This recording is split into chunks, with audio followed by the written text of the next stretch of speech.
Looks like it went through, Betsy. Ready. So you're on. You're on, um, Kevin. Hi, everybody, and welcome to today's episode of the SOPP, the Southern Oregon Progressive Podcast. As always, I'm Kevin Bell. Thank you for joining us, and with me is my co-host, the smart, the wonderful, the one and only Betsy Cunningham. Thank you for always being here, Betsy, especially when I'm talking. And joining us today, we have our expert in this matter, because we're just going to do a roundup of what's going on in politics locally, and one of our experts, especially with the punks and everything like that, is John Hunter. Would like to talk about stuff, John. Please flip on in.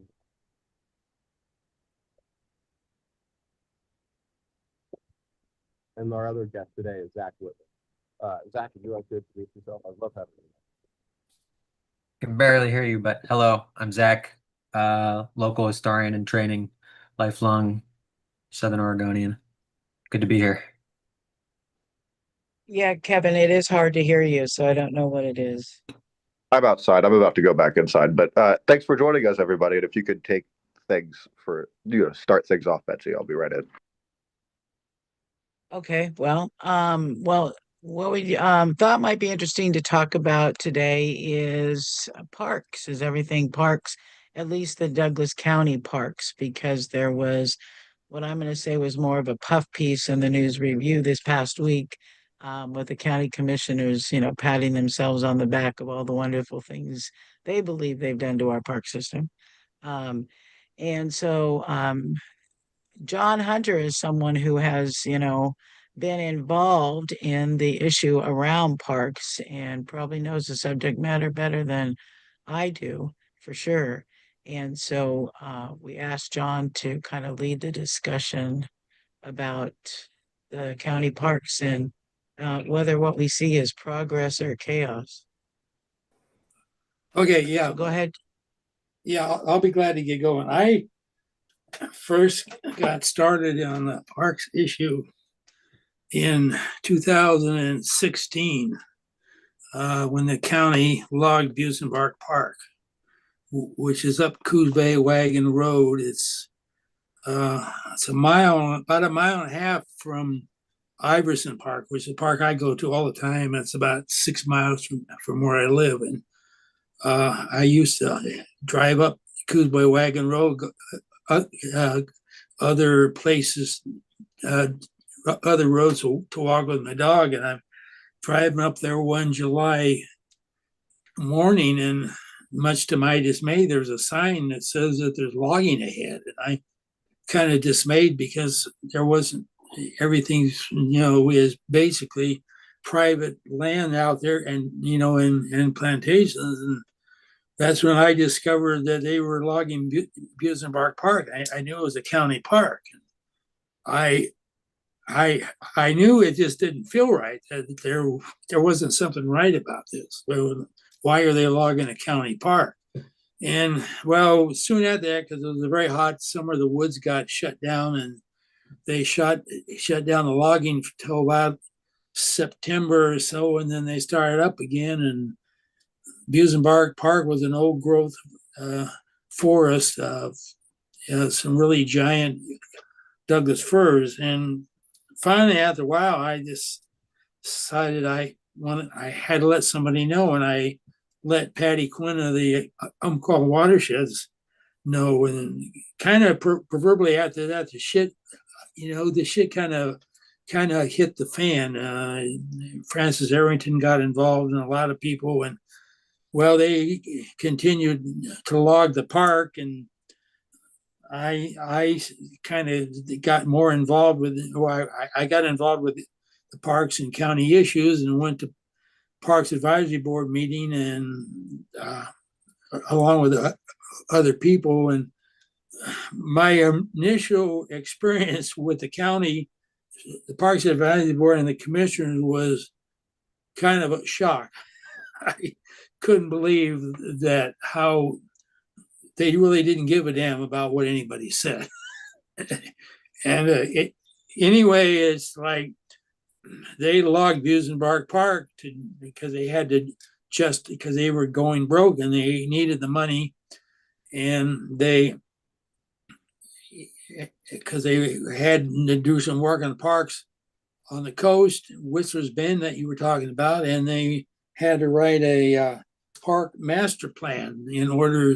They had to update their park master plan in order to get more grant money so that they could get more money to work on their parks, which was, of course, their their RV parks and that.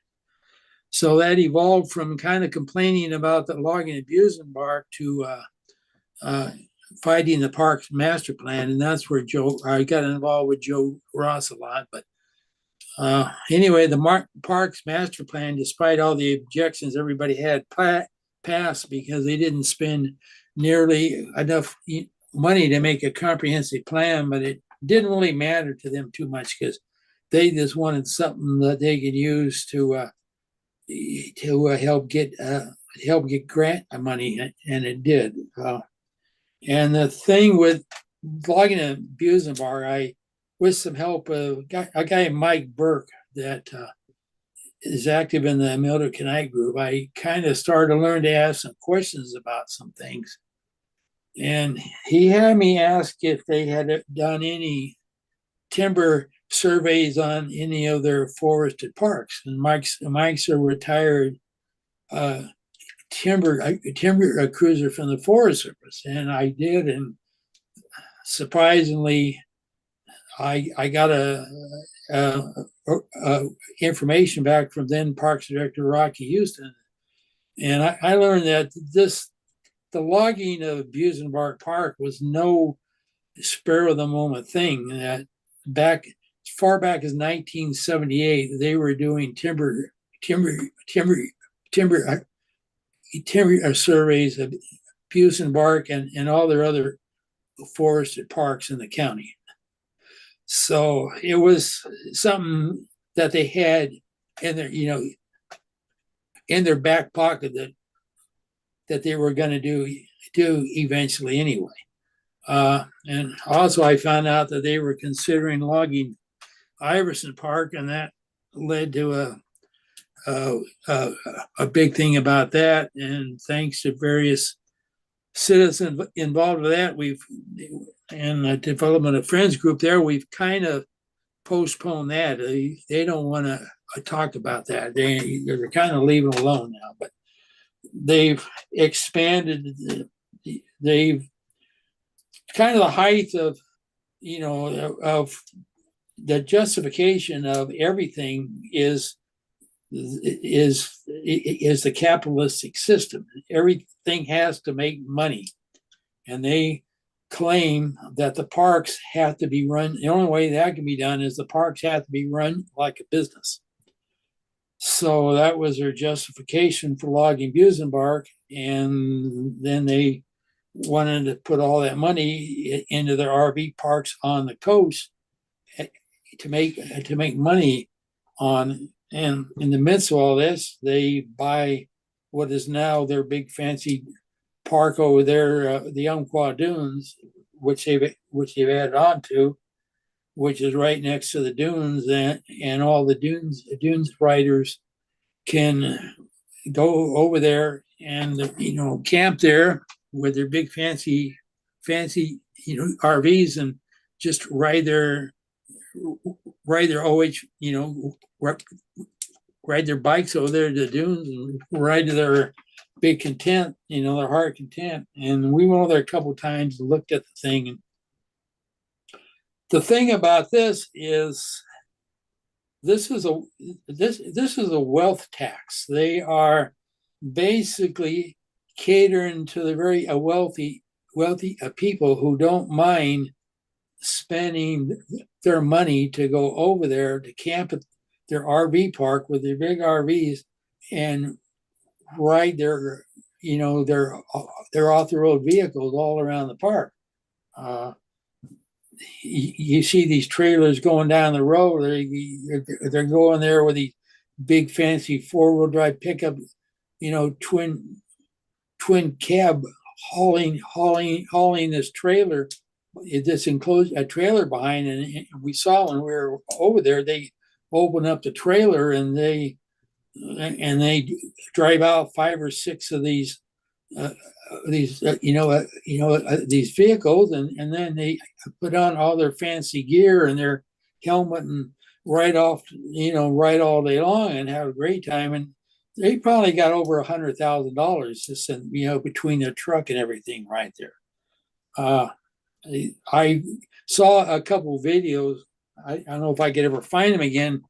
One of them was from Channel 9. A woman went over there and was interviewing some of these people, and they let her ride around. This one guy let her, took her for a ride on his OHV, and he had a big flag with a he had a big riding around with a big Trump flag, and his attitude was, I make a 6-figure income. I can do what, I can spend my money however I want to spend it. And it was, so it's what they've done is they have really, it's kind of a little tax for the rich, but they don't mind paying it. They don't want to, they don't want their taxes to go to the public school system or the public services, but they don't mind spending their money on something to have fun and display their wealth, and that's kind of their philosophy. We'll build things for the wealthy, and we'll let them pay for it. In the meantime, there are other parks such as Busenbark and Iverson. They claim that they can't afford those parks. That they won't even. They removed the trash can from Iverson because they said it was too big of a hassle to deal with the trash there. But they'll spend millions of dollars with other parks on the coast. So, and so it's always really amazed me that their whole parks department is, the way they claim they make money is really based on it, is to give the wealthy what they want. And or the little simpler forested parks, they don't really care about. And they've logged Whistler's Bend 3 times. Kevin mentioned they logged Cabot Creek once. They logged Busenbark. They've logged trees out of several other parks too, and they've tried to log Knipe too, and they would still like to do that. They got a beautiful old growth stand in Knipe that they wanted to log, but the residents kind of fought them off on that. So they've had this plan to log the parks for a long time, and I find it interesting. I was talking about with Joe Ross the other day, and and they've sold off other parks, and then of course I don't think they were going to sell off Green Acres or Green Oaks. I don't know if they did, but they just sold the one up in Curtin. If they claim they can't make money on the park, then they want to sell it. Interesting, when 2016, when they logged Busenbark, because I was following all this stuff, the Parks Department had a budget of about $1 million, and they claimed they were going broke and they weren't making any money. And now in 2025, of course, this is based upon an article in the News Review, which was a little vague. And their budget now is from $6 to $9 million for the Parks Department. That's a rather substantial increase, and so it's all going to the coast because there's a yes, huge amount of maintenance and expansion that has to go in over there, but we're not actually seeing it where it are. I mean, we went through the budget with Andrew on the very first episode of SOPP, and where we can actually go through the numbers and prove that the Parks Department is for the run of it for the 24 to 25 season was very profitable. And Yeah. that is only because they're selling it and then they're charging so much for everything. The relative story that I just heard that I think Betsy should tell is they tried to go camping here soon. And, even in places that are so small, I grew up in Glide right next to the Whistler's Bend Mercantile and everything like that. I'd go down and play Frisbee golf all the time. And, it used to be a birthday tradition to rent the yurts there. And that was only like $80 a night, dude. And that was in the early 2000s, and that was a big deal back then that it was so much. But to say that, what was it, Betsy? How much was it for like tent camping? $40 a night. Yeah, Whistler's Bend Park, dude. That is ridiculous, dude. Because I mean, if it's one of the places that we're talking about gets a lot of traffic, I'm sorry, but Whistler's Bend Park is not one of them. I'm like, I've gone through all the parks through the county. I think Scottsburg Park gets more traffic just from people going to visit the dunes. It's a really good pee spot. I'm going to be honest with you. I stopped there a lot to go dip my toes in the water as of late, get off to the end of the dock. And, dude, there's so many people that pull in there. And Yeah, that's a nice park. The hillside side, on the other side of the road is also a part of the park. You see, and that's one of the things that I don't think, because like I completely agree with you. They're upcharging the parks to try and make it profitable, but again, where's that money going? It's not going to the library. We closed that down in the early 2000s. It's not going to the parks apparently, because we're just from the little list that I've written here that you've described, we're at 5 parks that they've logged so far. And I know for a fact, you were talking up in Curtin, the park that they sold was Pass Creek. I've heard rumblings that they're going to do something with O.C. Brown Park and things like that. And that's a big part of my family history. That's where my uncle had his memorial and things like that. So it's just like they're trying to keep the regular people out. And they're also trying to do it in such a fashion that it ruins it for other people. Because instead of maintaining O.C. Brown Park, because a lot of people would go there. People love O.C. Brown Park. It's right off the side of Dixonville Turnoff. People go there all the time. Is it's not maintained because they took out all the equipment now. I mean, all they have is that old wagon there in the background that used to have swings. It used to have all this old play equipment, which was better than nothing. But instead of maintaining it, or at least putting on a new coat of paint, maybe some gravel around the bars or something like that, they just stripped it all down.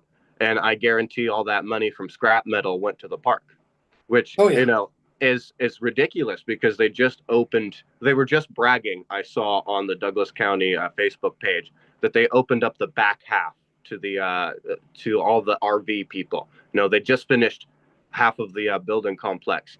When you go and you look at the prices there, it's like, dude, I'm a Douglas County resident. Why am I fighting? I know I would probably have to fight for people to get on the coast anyway, but now it's just more of an unattainable dream. Instead of just fighting for people for spaces, dude, I have to fight rich people for spaces, which is next to impossible.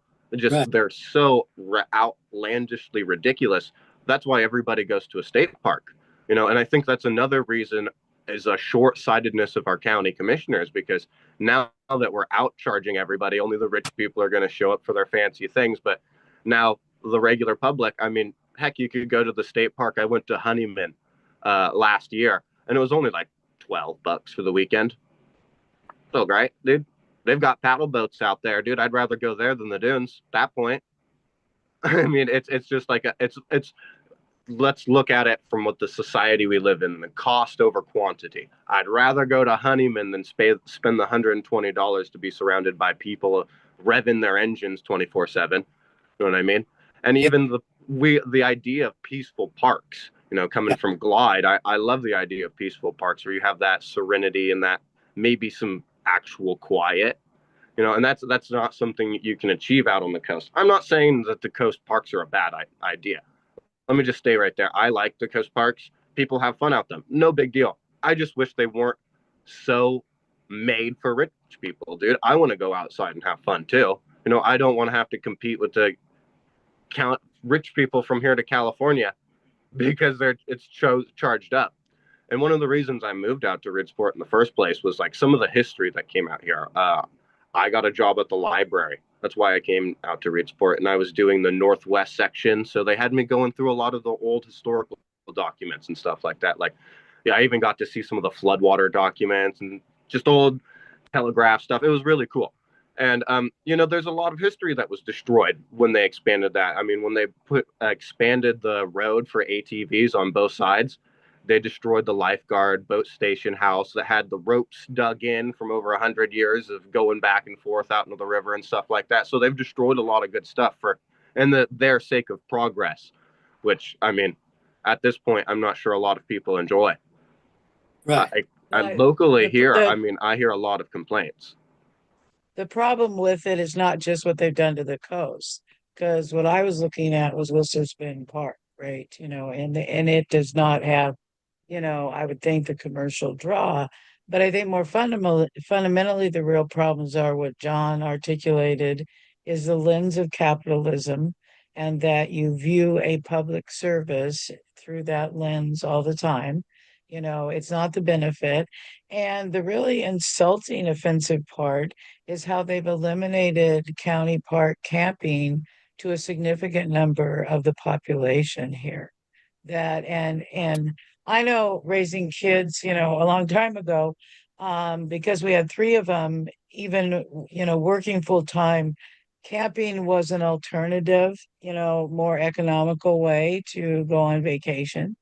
And I've known a lot of people who've used, that here in Douglas County.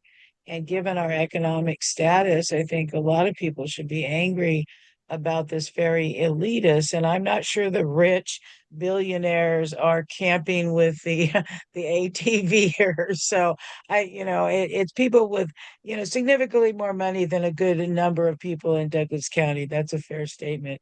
And I guess our equivalency to, quasi rich in Douglas County. But on the scheme of things, we're really not talking about the it's kind of the mini version of the serious exploitation of, wealth, whatever that form is. But the big problem is the amount of people who are taxpayers here who now really can't camp at county parks. They really can't afford to.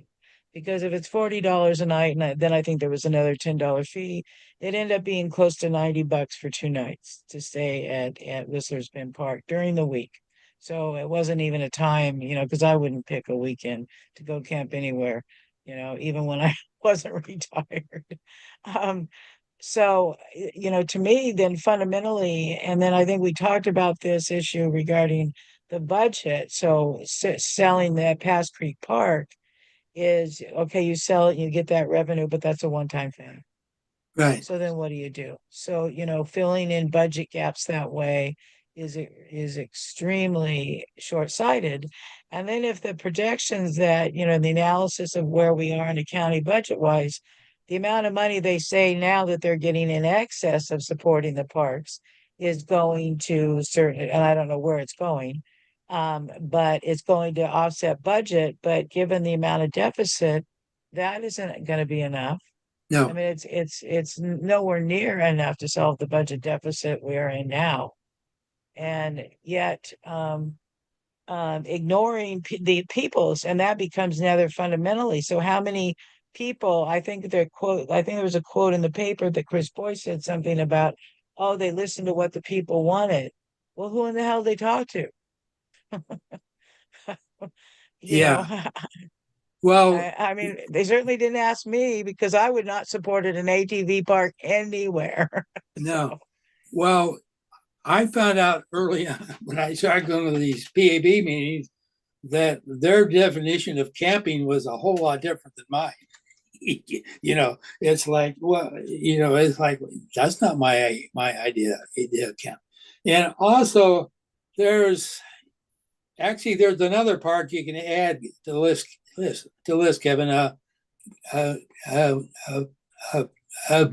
Brett Nichols, which is no longer a park. They conveniently, both Busenbark and Brett Nichols, they changed the designation as parks. So they're no longer parks. So you can't count them as parks that have been logged, but they were parks that were logged. So they just conveniently changed the nation, the land. But the other thing is that this one guy, Dave Geddes, an old guy, I don't know if you heard of him. He did some research, and according to what he has told me, he's kind of an old grumpy fart that doesn't like to share his information. But he got Chris Boyce pretty pissed off when he brought up that the money that they used to buy the Umpqua Dunes came out of their timber reserve money. He says he found it by going through their old budgets and that. And as he points out, then the Parks Department didn't pay for this park, this land. It came out of timber reserve, and then they basically give it to the Parks Department, and then they get the grant money to fix it up, and then it gets going, and the county can say, see, we're making money on this. When in essence, the money didn't really come from the Parks Department. So if you really figure that in, it's very questionable if they are even making any money on it. If this was a loan that they had to pay back, then good chance that they aren't making any money on it. So that's just a little thing that I found out too about it. That it was kind of a gift for them, and now they can claim that it's making money. It's kind of a convenient way of how they handle their books and everything. Well, it's isn't it like if you dig into the history of most Douglas County parks, they are gifts, but they're gifts to the public and they're gifts to the general populace. And I mean, I love that quote that says parks are a gift from the past to the present and future. Yeah. You know what I mean? And right now we're just logging the shit out of them.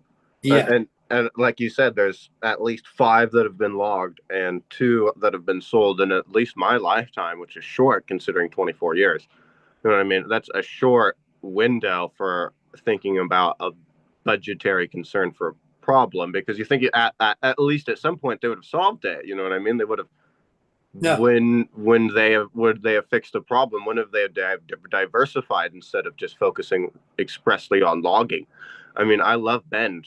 The idea of what they do with all their different recreational activities and stuff like that really brings in a vast amount of income.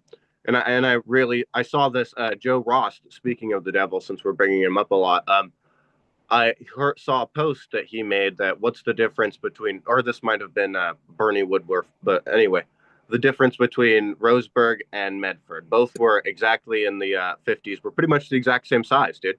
What is the difference between the two? And I think is that Medford used its tax revenues to diversify and invest in itself instead of just trying solely to squarely focused on the timber community. Because I mean, at a certain point, that horse is dead and gone.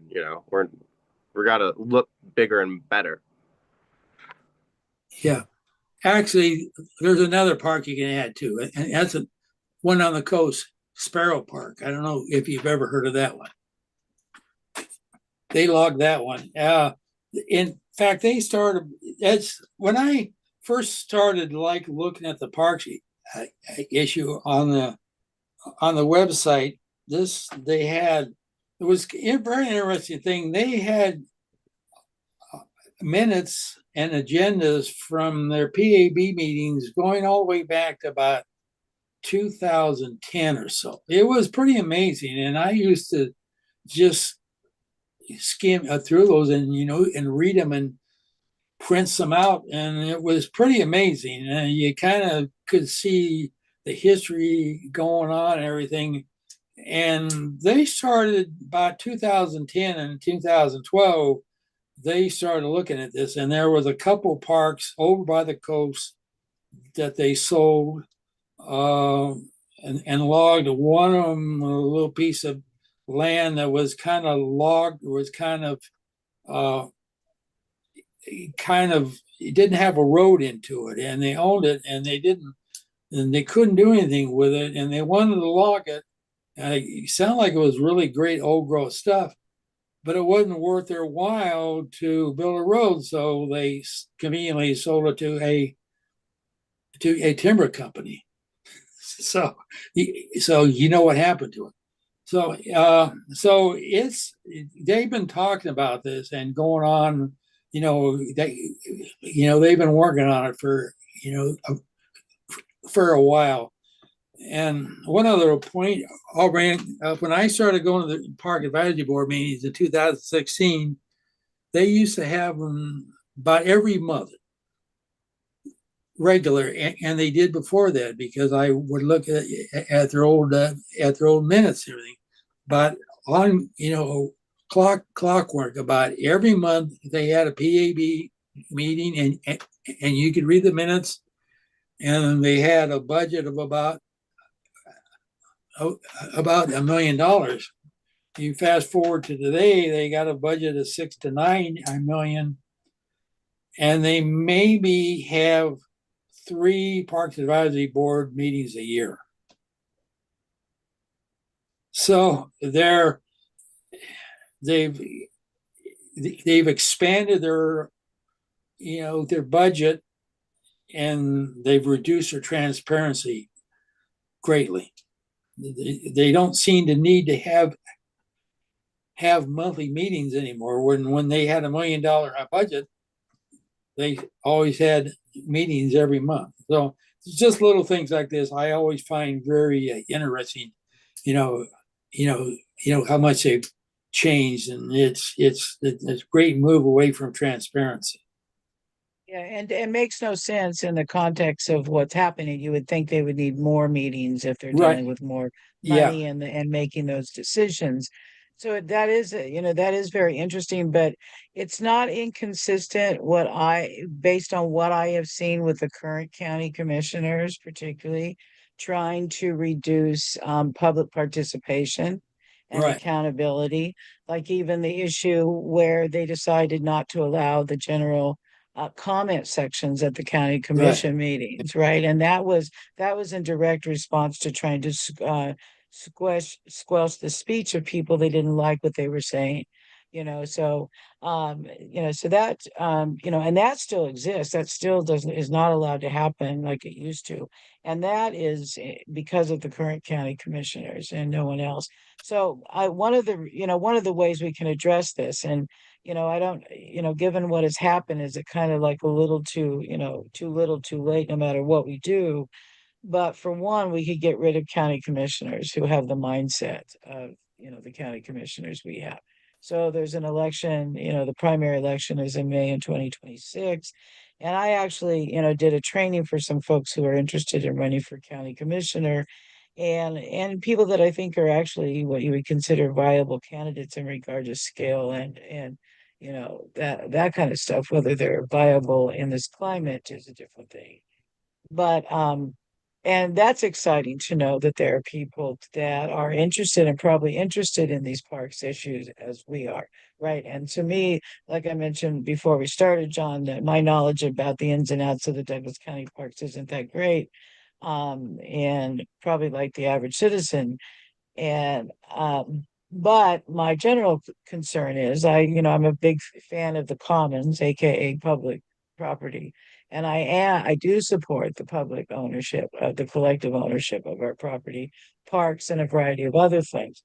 So philosophically, I'm certainly not in this bent of, privatizing all these services, right? Because that's into what they happen. They don't give public jobs to the building of these things. They give them to, private corporations, where we know that those companies, the owners of the company takes out more money, even if they live here in Douglas County, and it's not really getting the kind of the wealth, and those are just temporary anyway.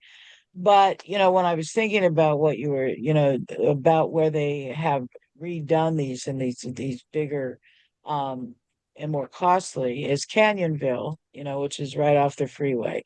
So they're really not building as much for, doesn't seem like for Douglas County residents to enjoy our park system, but for us to get travelers, right, who want to come here and have the money to enjoy themselves. So besides getting rid of the Douglas County Commissioners, which hopefully we can even get rid of one would be fantastic. What else can we do? I mean, what can, the average person who says, I don't really like this happening, what can they really do to make a difference in what's happening regarding the parks? I think there's great strength in citizen initiatives, especially here in Douglas County, especially in very common issue items like, campaign charter reform. And there's just term limits and different things like that have passed overwhelmingly in Douglas County, regardless of political party or regardless of time. I think that it would still pass. And I think, just to think about that, put that into perspective. I know it's failed in the past, but one thing I would seriously like to do is another county charter push. Our county charter is non-existent, and they've used that to our dismay. You know what I mean? And it would be good to actually put some words, as in what is the value of parks to the public? Because right now it's just a money game. What is the value of our space? What is the value of our watersheds? What is all these things? And what are the people who elect us? Because frankly, right now the majority of the county commissioners live within a 30-minute radius of Roseburg. I mean, I know there's nobody from the coast that represents me. So when they take out the parks and everything from out here, there's no one to really complain and nobody to really rattle their cages. There's other things like that. So there's a lot of things that I think maybe a citizens initiative might accomplish, in my opinion. Yeah, that's a little bit farther down the road just because of the organizing, if that's possible. But as you say that, it makes me think it may be even possible that the charter restricts what the county commissioners can do with the property without a citizen vote, right? Or something like that to keep it accountable. So no matter who's in office, um, that might be something. It also seems to me that it could incorporate the principles of good government, that the community rights that you guys came up with, that this whole idea is that kind of incorporated into that, what you would do with common land.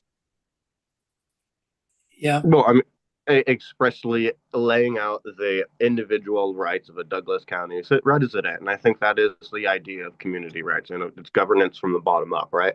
We impose our will on our elected officials, and I think a county charter like that is at least a good part. Because I mean, I haven't really done some extensive research in, say, I know there's some been passed up north and down south in regards to county charters. So, I mean, the wordage could be, the rights of Douglas County citizens to a clean environment, to healthy living, and things that we expect our county commissioners to hold up self-evident.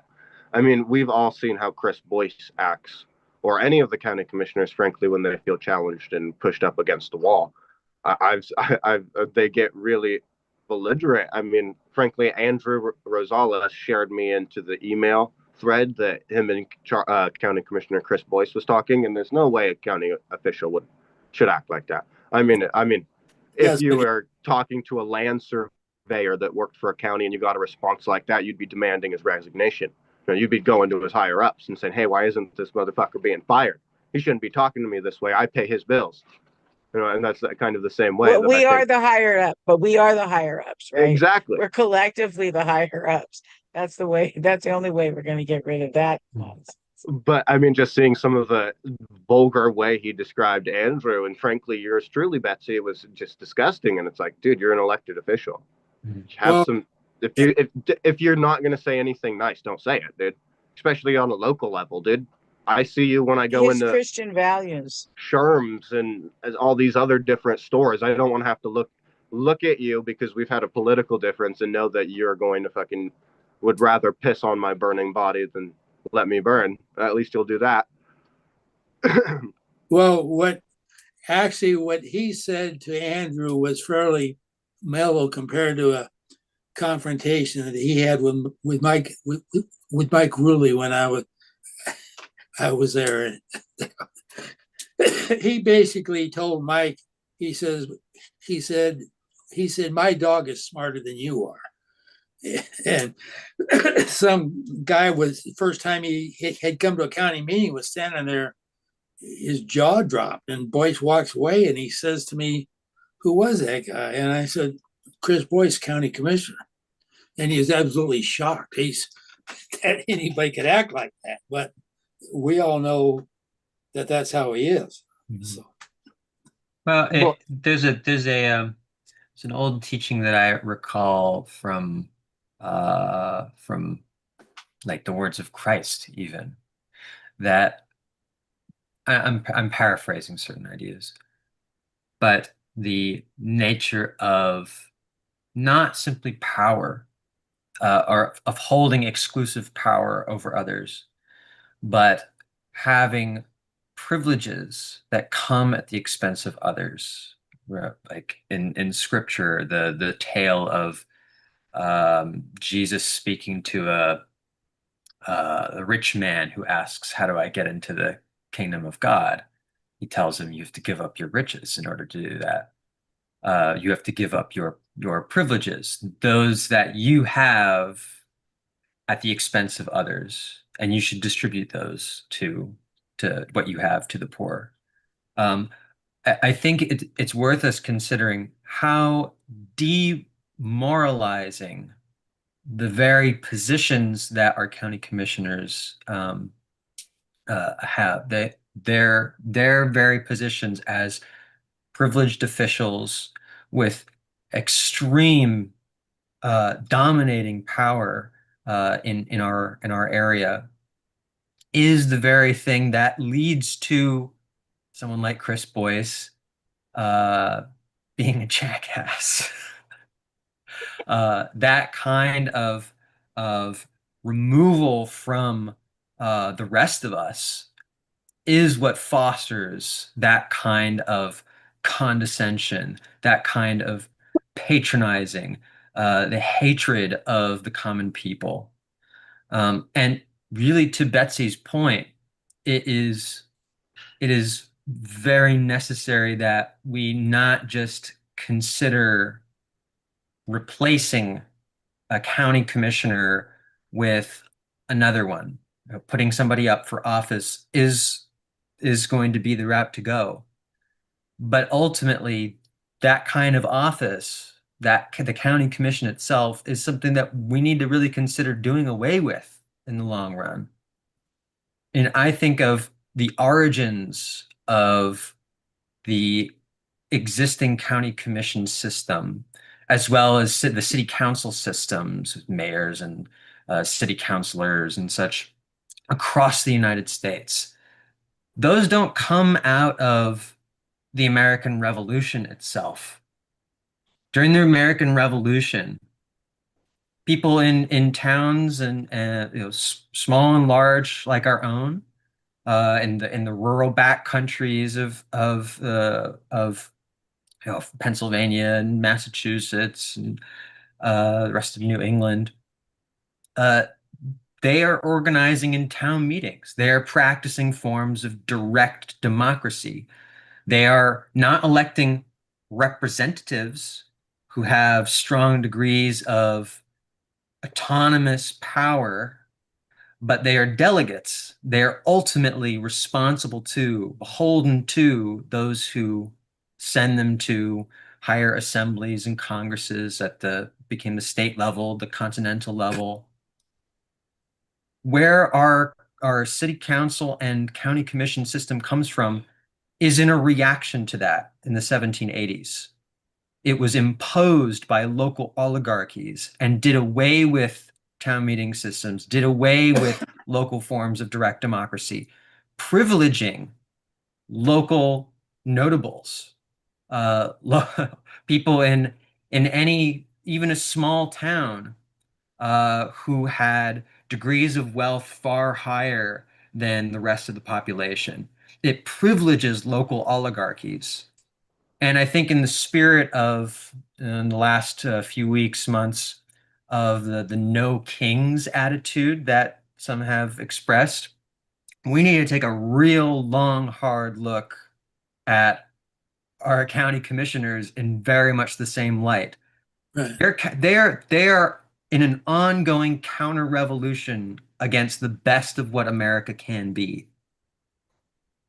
Yeah, it's a good point. And even a lot of our city councils, when you say that, it really makes a whole lot of sense because the only people who access or they listen to are the elite that have the access to, the same, even on the microcosm of the city council, even in Sutherland or, or other places, even at that very small level, and everybody else, the average citizen, is left out of the discussion, really. They have perfunctory requests for your input, but you don't really advertise it well. You don't encourage and or facilitate it. Right. And God forbid you ever have a major public meeting like a real town hall, Yeah, like a Right. citizens town hall. across the country, and we know it here certainly, but I can tell you, any other activist I've talked to from towns big and small across the United States, and even plenty overseas, local governments very typically do such things as uh, announce, say, public opinion sessions, the day in advance, and everyone's caught off guard. And these meetings are scheduled at absurd times when, everyone's at work. And they push through local ordinances, totally going over the heads of most of the local population. It's very typical. Right. Yeah. I mean, our struggle in Douglas County with that kind of thing, as an example, is not so unlike what our neighbors say in Jackson County or up in Multnomah County, or anywhere in the United States are also dealing with. What do we do here? Yeah. What example should we set? A good example of that is Betsy's talked about this before, that those that really in charge here at Douglas County, you never see at the commissioners meetings because they don't have to be there because they know what's going to be said. In 2016, that's when I started going to the commission meeting, and it was the day after the 2016, the morning after 2016, election, when Trump first I got elected, I was kind of, I don't know, I was in a daze. And for some reason I decided I was going to go to a commissioners meeting that day. It's like I didn't know what to do, and I got there early, and the room wasn't open up, and I got there, and there was about 3 or 4 elderly gentlemen standing out there, leaning against the wall, pretty well dressed, and kind of talking to themselves, and you get this vibe that they're pretty full of themselves. And then about a few minutes before the meeting, commissioners meeting, start, the commissioners walk out. They walk up to these guys and they all shake the commissioners' hands. They pat their back. And it was this great scene. I'm watching this. And then they leave and the commissioners have their meeting. And I had never seen those guys before. I never seen them since, but I realized those are the oligarchs, and they were telling the commissioners, like, Trump's elected, go for it. that was a real meaningful thing to me. But yeah, I mean, what do we do about it? I don't, after 8 years of this stuff, I don't have the answers, but I'm looking for them. So, and I know it has to be, it has to be, with the people. And I like some of the stuff that Andrew is doing with the budget and stirring up stuff. That's important too. Well, if you get the information, maybe it'll pique more people's interest. I mean, that's part of the problem. Until we pique enough people's interest, we're not going to get enough pressure where it matters to Right. hold these people accountable. So if no other things on that, I want to just for to follow up with food not bombs thing for Jared. Jared, I think, is the founder of the Food Not Bombs effort here, that he and Max Smoot are heavily involved, I think, in organizing, coordinating, and they hold it every Saturday, somewhere between 11 and 1. I think they're actually here till about 4 outside at Frog Lake Studios. In the last couple of weeks, Housing First Umpqua kind of got involved with a coalition, helping develop a coalition between them and Team Smiles, which is someone who's organized by someone who's been feeding folks living outside for quite a while now, and a couple of other places that feed people. It's primarily, or almost, I think it's exclusively at this point in Roseburg, where this is happening. But people who are living outside don't have food every single day of the week. They don't have access to food. And most of the places who do feed them that are going out there do it 1 day a week, like Food Not Bombs, Team Smiles. They try to actually make it an actual meal, but they give them something, and both organizations give them food they can take away with them, like to make food, clothing, and try to do other supplies. So they actually have, it's a Douglas County Food and Resource Coalition, and I think they're Umpqua Valley Rainbow Collective is getting involved, and there's a few others, and we're trying to bring together all the people who are doing these street feeds and try to collaborate and coordinate what's happening with them. Housing for Umpqua does not do the feeding; we're just helping with the administrative work. But we do go out from time to time and help with feeds. We bring water and stuff, um, but we also bring information like handing out pamphlets about knowing their rights when they're living outside. And so, if you have time or energy or even a few bucks and you want to help, like Food Not Bombs, particularly needs probably more resources right now than the other groups do. But that will be greatly appreciated. So I don't know what, and Food Not Bombs, the appeal that it has to me is I want, to help people become um, disenfranchised from the system, because without people who are homeless addressing the problems of homelessness, we're less likely to get change. And so Housing for Some Cause is focused on that advocacy piece. But I also see the real benefit of people having, that it's good that there are people out there meeting those basic needs for folks. But we do use them as a venue, and they help. Team Smiles for years has helped us facilitate connection between our advocacy and on behalf of folks who are living outside, with the folks who are living outside that they encounter basis. So I I would don't know what say else. check the description below because we'll include a Google form, which Yeah. includes everything you can donate and get involved and everything along those lines. So if you want to help out, please check the description and make sure you help out that. So is there any other news or entertainment or anything that happened this past week or so that we want to discuss? And I don't want to discuss the Epstein files, please, God, no. Mhm. I don't know. Where community rights is gonna have a meeting on Thursday, 6 o'clock at the library, so anybody can make it. Is Anything? this coming Thursday? Yes, yes. I think for next week episode, we should do that community we have first to. village. Well, we have actually Dane Zahner is scheduled to come and talk about what's happening in regard to homeless. And for the next 3 weeks, 3 or 4 weeks, we're going to profile homelessness and the housing issue.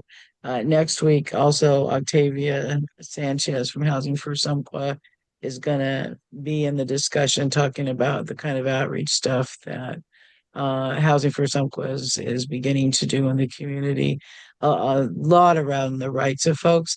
I've also talked with Paul Bowden of the Western Regional Advocacy Project out of San Francisco, and they're having their annual meeting, I guess, in the next couple of weeks. But after that, Paul has agreed to come and be on the show and let us know the state of homelessness, and particularly in the crisis right now. We were talking just briefly the other day, and this kind of combining these issues like in areas in San Francisco and LA, the issue of immigration and homelessness, right? And how all of this being part of, the big mess of, where we are now. And so that'll be an interesting discussion, although we don't see personally issues regarding the immigration here in Douglas County. We certainly see the kind of mentality, and I know that the Department of Justice under uh, Trump, has suggested that we have concentration camps basically for homeless people. They did it the last time he was in office, but they've also developed a memo, I understand, about plans to do that. I don't know that it's going to impact places like Douglas County first, but if you learn about what's happening with people living on the street, even though there's not a fence, there is kind of a concentration camp mentality going on right now here in Roseburg. So we're gonna do a lot around that stuff. And the village, if it's happening, there's some idea to do a community first village in Austin, Texas. And so I will follow up and, hopefully invite somebody who is actively engaged in that project. Well, honestly, the community first model, it really does address a lot of what I think is wrong with poverty pimps, in my opinion. Because I expressly agree with you that instead of just providing them with actual information or actual services, we try to pimp them out to these private organizations that receive tax dollars, and then they really don't even do what their express and intended purpose was, which is to get people off the streets. It's almost like the medical system in today's modern day and age, that we pay them to make us healthy, but you have to think, why do they want to ruin perfectly paying customers? Right. And then after this series of stuff regarding the housing and homeless, because the other thing that Housing First Uncle is doing is not just doing outreach, but we have somebody that's actually working on analyzing what's really been going on with housing and homeless services, particularly since the inception of the city council's homeless commission. The data doesn't look good as if we are surprised. But I've also, been planning to have Chuck Willer come and talk to us about the overriding issue of economic, right, opportunities. And so he will be joining us here on SOPP probably in the next month, and then trying to arrange an in-person meeting because he would really like to come here and do a presentation in person. And the housing is just a microcosmic speck of what's problem that that the stuff that Chuck Willer focuses on actually can address, right? Housing problems as well as the whole economic development problem and environmental issues that need to be combined. These are not separate issues. No, they're not. So, Kevin, are we done? Yes, we are. Sorry, I'm also messaging Joe Burdell because they're thinking about their House District 9 run. Thank you for everybody for joining us on today's episode of the SOPP Southern Oregon Progressive Podcast. We'll see you next week, and thanks for joining in. If you want to change the world, run for something, do something, get involved. Don't let apathy run your life. Run for something instead. Goodbye.